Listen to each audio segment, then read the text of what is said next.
Boa tarde, como vai você? Meu amigo, como é bom te ver. Palma, palma, mão, mão, mão. E um abraço no amigão. Boa tarde, fase 2, como vai?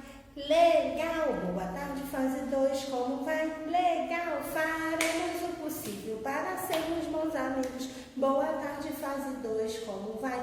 Legal.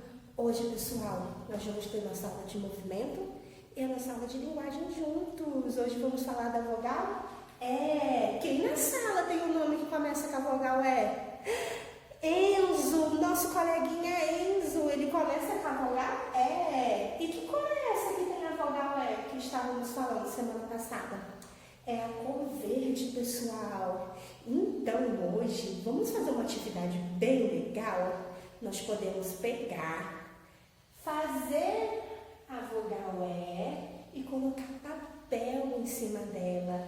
O E de espelho, o E de Enzo, o E de escova, o E de elegante. Olha como eu estou elegante hoje. Estou me sentindo tão bonita. E também o E de elefante. Vamos aprender a fazer o elefante? Com a ajuda da mamãe e do papai, nós vamos pegar uma folha. Vamos, ó, pegou a folhinha? Vai fazer assim, ó.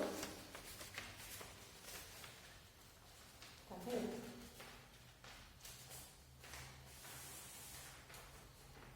Aqui você vai cortar.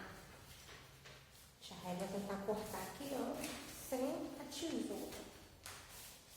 Marca assim, ó. E pode cortar, ó, sem a tesoura, ó, tá certo. Ó. E vai ficar assim, ó, tá vendo? Aqui nós vamos fazer uma orelhinha. Ó, faz uma orelhinha, faz a outra orelhinha. Vai ficar assim, ó.